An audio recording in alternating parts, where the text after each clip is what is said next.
সকাল সকাল সূর্যি মামা উকি দিচ্ছে আমার টিনের চালে। ঘুম থেকে উঠেই লেগে পড়তে হবে কাজে, আর সেটার জন্য শরীর ও মন দুটোই ফ্রেশ করা ফরজ। তাই তো মেয়ের সাথে একটু ঘুরে ফিরে চলে আসলাম। আজকে ননদিনী রাঁধুনি আর আমি তার হেল্পিং হ্যান্ড। রান্না ছুটি মানে বিন্দাস জীবন। এতদিন তো সরিষার ফুল দেখে চোখ জুড়িয়েছি, আর এখন সরিষা শুকিয়ে প্রাণ জুড়াই। আসসালামু আলাইকুম, কেমন আছেন সবাই?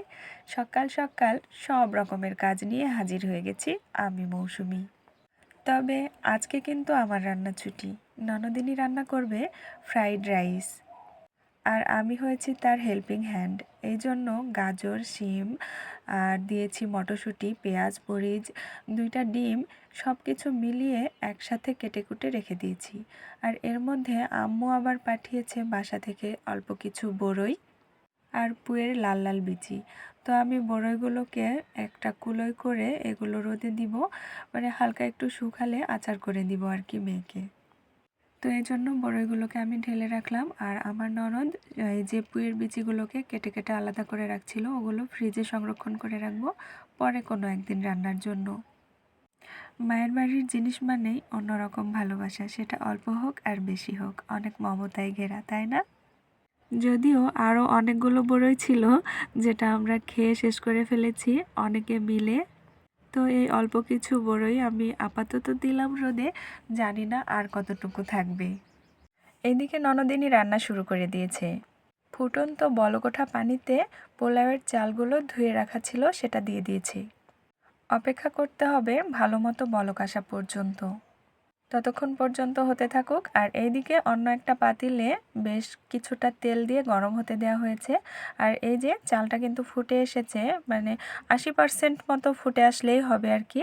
তো নামিয়ে নিয়ে আমরা পানিটা ঝরিয়ে ফেলেছি। বাকিটা দেখতে থাকুন।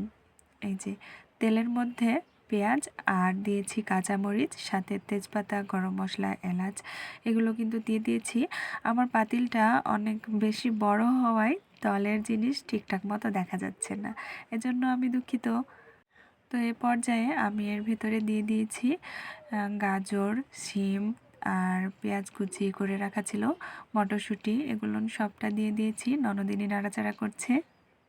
আপনারা চাইলে কিন্তু এর মধ্যে আরও সবজি অ্যাড করতে পারেন। আমার বাসায় যেহেতু এগুলোই ছিল তাই এগুলোই দেয়া হয়েছে আর কি। আর এদিকে মেয়ের বাবা আবার খুব তাড়া দিচ্ছে, তাড়াতাড়ি রান্না শেষ করো, গাড়ি ধুতে গিয়ে আমার খুব খিদা লেগেছে, এটাই বলছিল বারবার। আর এইদিকে আমরা কিন্তু অন্য একটা পাতিলে 2টা ডিম ভেজে নিয়েছি। ডিমের মধ্যে সামান্য একটু লবণ দিয়ে এটা ভেজে কুচি কুচি করে দিতে হবে। রান্নাটা কিন্তু নিজের কাছে, মনের মতো করে যে কোনো কিছু রান্না করলেই সেটা খেতে ভালো লাগে। রান্নাটা এজন্য একটা আর্ট বলা হয়ে থাকে। এই যে দুপুরবেলা মিষ্টি মিষ্টি রোদের মধ্যে এখন রান্না করতে ভালোই লাগবে, তবে আর কিছুদিন পরে আর ভালো লাগবে না, ভীষণ গরমে। আমাদের ডিম ভাজাটা শেষ, নামিয়ে রেখেছি।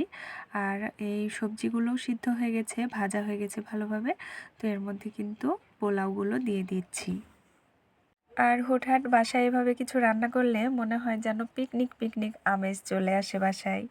আমাদের বাসায় কিন্তু এরকমই হয়, হুটহাটভাবে হুটহাট জিনিসপত্র খাওয়ার ইচ্ছা হয়। আর কাছে কোনো কিছু থাকুক বা না থাকুক, কোনো কিছু মিসিং থাকলেও রান্না করে খেয়ে ফেলা যায়, কোনো ব্যাপার না। মানে রান্নার জন্য যে প্রপার সব কিছু আইটেম থাকতেই হবে এমনটা নয়, কোনো কিছু একটা নাই ওটা স্কিপ করে রান্নাটা শেষ করে ফেলি, তারপরেও সবাই হাতটা চেটেপুটেই খায়, এটাই অনেক। তো এই পর্যায়ে কিন্তু দিয়ে দিচ্ছি সয়া সস, এটা দিলে অনেক টেস্টি হয়। আর এই দিকে মেয়ের বাবা আর মেয়ে উকিঝুঁকি মারছিল যে রান্নাটা কীরকম হচ্ছে সেটাই দেখার জন্য। আর ফাইনালি আমাদের রান্না বান্না কমপ্লিট হয়ে গেছে। আর আজকে কিন্তু এই ফ্রাইড রাইসের সাথে আরও একটা আইটেম করেছি, ডিমের কোরমা। আর সেটাও আশ্চর্যজনকভাবে, আশ্চর্যজনক বলছি এ কারণে যে এটা কিন্তু আমাদের হুটহাট রান্না করা হয়েছে, কোনো রকম প্ল্যান ছাড়াই। মানে যখন ফ্রাইড রাইসটা রান্না করি তখন কিন্তু মাথাতেই ছিল না যে এটা কি দিয়ে খাবো, রোস্ট বা ডিমের কোরমা, কোনো কিছুই মাথায় ছিল না। হুট করে রান্না শেষ করার পরে মনে হলো আরে এটা খাবো কি দিয়ে। আর তারপরই সবাই যখন গোসলে চলে গেল, খুব তাড়াহুড়া করে পেঁয়াজ মরিচ কেটে কাটা মশলা দিয়ে কিন্তু আমি ডিমের কোরমাটা বানিয়ে ফেলেছি। তারপরেও দুর্দান্ত টেস্টি হয়েছিল। সবাই খেয়ে অনেক প্রশংসা করেছে, আলহামদুলিল্লাহ। ওই যে বললাম আমাদের বাসায় সব কিছুই হুটহাটি করা হয় কোনো রকম প্ল্যান ছাড়াই, আজকেও তাই হয়েছে।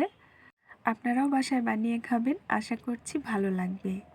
আর দুপুরবেলা খাওয়া দাওয়া শেষ করে এই যে সরিষাগুলো শুকিয়ে গেছে, সেই জন্য শাশুড়ি মায়ের সাথে একসাথে মিলে সরিষাগুলো তুলে রাখছিলাম, সাথে কিন্তু সাহায্য করছিল আমার মেয়েটা।